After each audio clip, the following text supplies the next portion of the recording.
Hi friends, welcome to my channel. உங்களுக்கு இந்த கதை பிடிச்சிருந்தது அப்படின்னா லைக் பண்ணுங்கள், கமெண்ட் பண்ணுங்கள். நீங்கள் நம்ம சேனலுக்கு புதுசாக இருந்தீங்க அப்படின்னா நம்ம சேனலை சப்ஸ்கிரைப் பண்ணிக்கோங்க. என் சுவாச காற்றே பாகம் 13. விக்ரம் அலுவலகத்தில் அவனது வேலைகளை செய்து கொண்டிருந்தான். அவன்தான் அந்த நிறுவனத்தின் அடுத்த வாரிசு என்பது அங்கு யாருக்கும் தெரியாது. அப்பாவும் பெரியப்பாவும் கூட சொல்லி பார்த்தாயிற்று, சீக்கிரம் பொறுப்பேற்றுக்கொள் என்று. ஆனால் அவன்தான் இன்னும் கொஞ்சம் டைம் கேட்டுக்கொண்டிருக்கிறான். அதன் பின் அவர்களும் வற்புறுத்தவில்லை.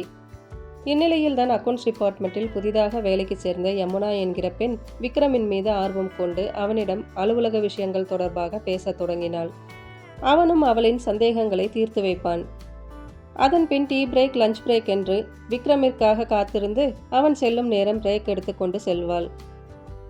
அவனிடம் பேசி நட்பை வளர்க்க தொடங்கினாள். ஆனால் விக்ரம் அவளிடம் அலுவலக விஷயங்களை தவிர வேற எதுவும் பேசியதில்லை. அவள் பர்சனல் கேள்விகளை கேட்கும்போது கவனமாக தவிர்த்து விடுவான். யமுனா எவ்வளவு முயன்றும் விக்ரமிடம் ஒரு அளவிற்கு மேல் நெருங்க முடியவில்லை. இந்த நிலையில்தான் அலுவலக பார்ட்டி ஒன்றை நடத்த முடிவு செய்திருந்தனர். அதற்கு வெளியே ரிசார்ட் ஒன்று புக் செய்யப்பட்டது.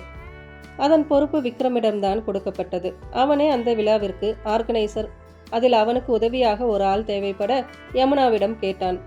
இந்த பொன்னான வாய்ப்பை நழுவ விட அவள் ஒன்றும் முட்டாள் இல்லையே. இதையே பயன்படுத்தி விக்ரமிடம் நெருங்க திட்டம் போட்டாள். எப்படியாவது விக்ரமிடம் நன்மதிப்பை பெற வேண்டும் என்று மிகவும் சிரத்தையாக வேலை செய்தாள். விக்ரமும் அவள் வேலையை பாராட்டினான்.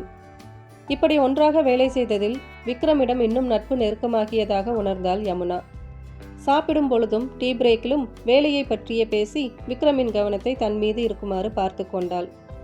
பார்ப்பவர்களுக்கு யமுனாவும் விக்ரமும் உற்ற நண்பர்களாக தெரிந்தனர். தெரிய வைத்தாள் யமுனா. இவர்களின் நட்பு ஒரு பக்கம் சென்று கொண்டிருந்தது. ஒரு வழியாக ஏற்பாடு செய்திருந்த விழா நாளும் வந்தது. விழா நல்லபடியாக முடிய விக்ரம் அவளை நட்பு ரீதியில் பாராட்டினான். யமுனா அவன் வாய்மொழி கேட்ட பாராட்டு வார்த்தைகளில் ரெக்கை இல்லாமல் பறந்தாள். விக்ரமின் அழகில் நாளுக்கு நாள் காதல் பித்தேறியது யமுனாவிற்கு. அதை அடக்க தெரியாமல் விக்ரமிடம் தன் காதலை கூற சரியான நேரம் பார்த்து கொண்டிருந்தாள். அந்த நாளும் வந்தது. மாலை அனைவரும் வேலை முடித்துவிட்டு செல்ல விக்ரம் இன்னும் வேலை செய்து கொண்டிருந்தான்.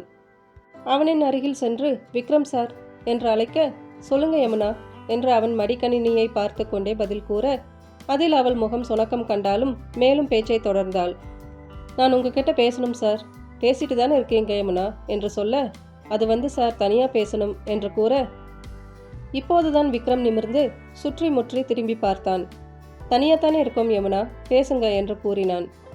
அவள் மீண்டும் தயங்க, சரி வாங்க கேண்டீன் போலாம் என்று விக்ரம் முன்னால் செல்ல அவன் பின்னோடு சென்றாள் யமுனா. கேண்டீன் சேரில் அமர்ந்து 2 காஃபி ஆர்டர் செய்தான். சொல்லுங்க யமுனா, ஒர்க்கில் ஏதாச்சும் ப்ராப்ளமா? ஏன் இவ்வளோ ஹெசிடேட் பண்ணுறீங்க என்று அவன் அலுவலக விஷயத்தை பற்றி பேச அவளுக்கு தான் எரிச்சலாக இருந்தது. அவள் மனதில் ஆளுதான் பார்க்க பல்கா இருக்கான், உள்ள ஒன்றும் வேலை செய்யாது போல என்று அவள் மனசாட்சி ஒரு பக்கம் புலம்பிக் கொண்டிருந்தது. பின்னே அவள் இன்று அவனிடம் தன் காதலை தெரியப்படுத்த வேண்டும் என்று பிராயத்தனப்பட்டு செய்த அனைத்து அலங்காரங்களும் அவன் பேச்சில் பிரயோஜனமின்றி போனதே. ஏன், இப்போது பேச வருவதற்கு முன்பு கூட ரெஸ்ட் ரூம் சென்று டச்சப் செய்து கொண்டுதானே அவன் முன்பு போய் நின்றாள். மனதின் எண்ணங்களை ஓரம் வைத்துவிட்டு அவனுடன் மீண்டும் பேசத் தொடங்கினாள்.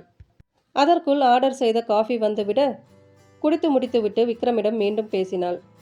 விக்ரம் சார், நான் உங்களை விரும்புகிறேன், கல்யாணம் பண்ணிக்கணும்னு ஆசைப்படுறேன் என்று தனது விருப்பத்தை நேரடியாகவே சொல்லியிருந்தாள். விக்ரமிற்கு அவள் ப்ரொப்போஸ் செய்ததும் அவனின் அத்தை மகள் நினைவுதான் வந்தது. தன்னையும் மீறி தன் நினைவலைகள் கீர்த்தியை நினைத்ததில் திடுக்கிட்டான். பின்பு தன்னையே எதிரே இருக்கும் பெண் ஆர்வத்துடன் பார்த்திருப்பதை கண்டுகொண்டு அவளிற்கு பதிலளிக்க தொடங்கினான். சாரி யமுனா, எனக்கு உங்க மேல் அந்த மாதிரி எந்த எண்ணமும் இல்லை. கூட வேலை செய்கிறவங்கிற மரியாதை இருக்கு, அவ்வளவுதான் என்று கூறினான். நான் உன்னை ஒரு தோழியாக கூட நினைக்கவில்லை என்று மறைமுகமாக உணர்த்தி பேச்சிலேயே யமுனாவை தள்ளி நிறுத்தினான். அதை கேட்ட யமுனாவிற்கு தான் அதிர்ச்சியாக இருந்தது. பின்பு அவள் நினைத்தது வேறல்லவா? அலுவலகத்தில் யாரிடமும் பேசாத விக்ரம் தன்னிடம் மட்டும் பேசுகிறான் என்றால் தன் மீது ஒரு ஈர்ப்பு உள்ளது என்றல்லவா அர்த்தம். எப்படியும் தன் காதலை சொன்னால் ஏற்றுக்கொள்வான் என்று கனவு கோட்டை கட்டினாள். ஆனால் இப்போது அவனின் பதிலை கேட்டு அதல பாதாளத்தில் விழுந்த உணர்வை பெற்றாள். அதில் கோபமுற்றவள் விக்ரமிடம், ஏன் விக்ரம் இப்படி சொல்றீங்க, நான் அழகா இல்லையா என்று கேட்டாள். இங்க பாருங்க யமுனா, உங்க மேல எனக்கு காதல் உணர்வு வரல. காதலுக்கு அழகு முக்கியமில்லை. நீங்கள் புரிஞ்சுக்குவீங்கன்னு நம்புகிறேன். ப்ளீஸ் இதுக்கப்புறம் என்கிட்ட இந்த மாதிரி எல்லாம் பேசாதீங்க என்ற அழுத்தத்துடன் கூறிவிட்டு எழுந்து சென்றான். யமுனா பைத்தியம் பிடித்தது போல் அதே இடத்தில் அமர்ந்திருந்தாள். எனக்கு நீ வேணும் விக்ரம், அதுக்காக நான் என்ன வேணும்னாலும் செய்வேன் என்று டிபிக்கல் வில்லி போல் சபதம் எடுத்துக்கொண்டு அந்த இடத்தை விட்டு எழுந்து சென்றாள்.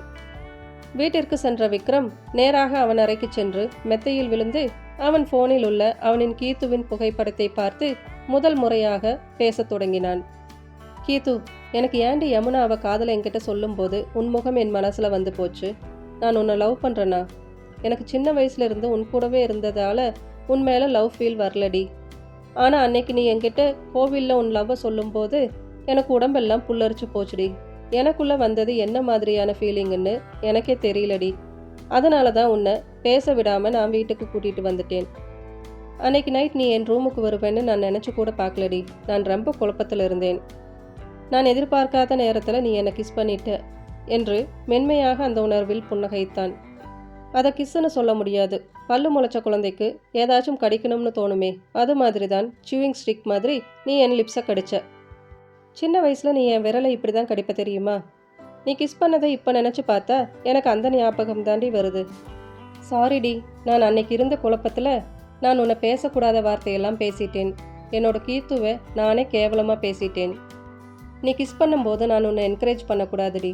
நீ படிக்கிற பொண்ணு. நீ என் மேலே வச்ச காதலால் உன் படிப்பு கெட்டு போயிடுமோன்னு பயந்து தாண்டி கஷ்டப்பட்டு என் உணர்வுகளை கட்டுப்படுத்திக்கிட்டு உன்னை ரொம்ப தப்பாக பேசிட்டேன். அதுக்காக நான் பேசின வார்த்தையை நியாயப்படுத்தலை. அந்த வார்த்தையெல்லாம் என்னை அறியாமல் ஒரு கோபத்தில் வந்துடுச்சுடி. ஆனால் எனக்கு இப்போவும் உன் மேலே லவ் இருக்கா இல்லையான்னு தெரியல. நான் அதை இன்னும் உணரலை. ஆனால் உன்கிட்ட மனசை விட்டு பேசணும், என் தரப்பு நியாயத்தை சொல்லணும்னு தோணுது கீத்து. ஆனால் உன்னை பார்க்காம இருக்கிறது, உன்கிட்ட பேசாமல் இருக்கிறது ரொம்ப கஷ்டமாக இருக்குது கீத்துமா. என்னால் தானே நீ இந்த வீட்டை விட்டு போன. போகும்போது கூட நீ சந்தோஷமாக போல, மனசு கஷ்டப்பட்டு தான் போன. எல்லாத்துக்கும் நான் தான் காரணம். நான் உனக்கு வேண்டாண்டி. நான் உன்னை குழந்தையாக தான் பார்க்குறேன்.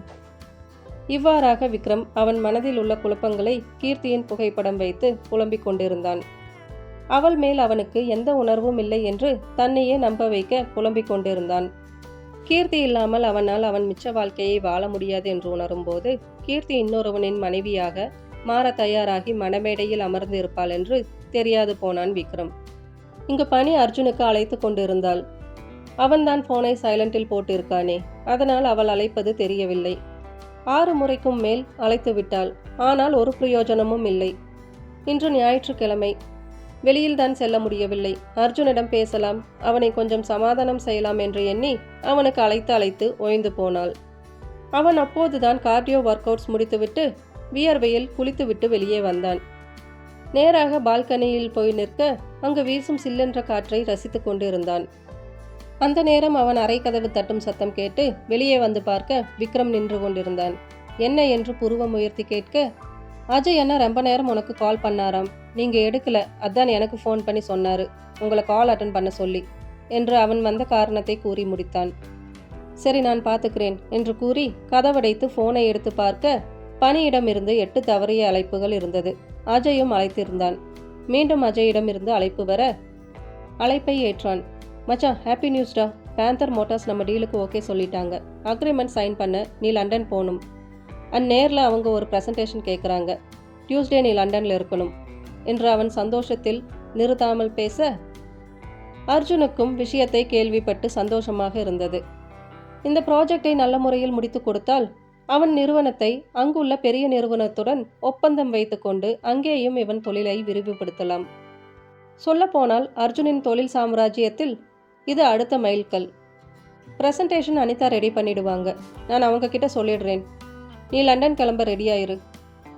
நான் ஃப்ளைட் டிக்கெட் பார்க்குறேன் என்று அஜய் சொல்ல, ஓகேடா, அனிதா கிட்ட பேசிட்டு வரேன், டிக்கெட் போடாத, வெயிட் பண்ணு என்றான். ஏண்டா என்று அஜய் கேட்க, அவளுக்கும் இது ஒரு நல்ல எக்ஸ்பீரியன்ஸாக இருக்கும்டா, and she is very talented, உனக்கே தெரியுமே என்று கூற அஜய் அதன் பின் எதுவும் பேசவில்லை. ஆனால் மனதில் பணியை நினைத்து நெருடலாக இருந்தது. சரி ஓகே மச்சான், பேசிட்டு சொல்லு, டிக்கெட் பார்க்குறேன் என்று அழைப்பை துண்டித்து விட்டான். பின்பு அர்ஜுன் அனிதாவை அழைத்து விஷயத்தை கூற, கண்டிப்பாக வரேன், thanks for giving this opportunity மாமா என்று கூறி மகிழ்ந்தாள். இட்ஸ் ஓகே, நீ ப்ரெசன்டேஷன் ரெடி பண்ணு, முடிச்சுட்டு எனக்கு அனுப்பு, நான் ஃபைனல் செக் பண்ணுறேன் என்று கூறி அழைப்பை துண்டித்தான். பின்பு அஜய்க்கு அழைத்து 2 டிக்கெட் புக் செய்ய கூறினான். அவனும் டிக்கெட் பார்த்து டுமாரோ மார்னிங் 5:25க்கு ஃப்ளைட் இருக்கு என்று கூற அதிலேயே புக் செய்ய சொன்னான்.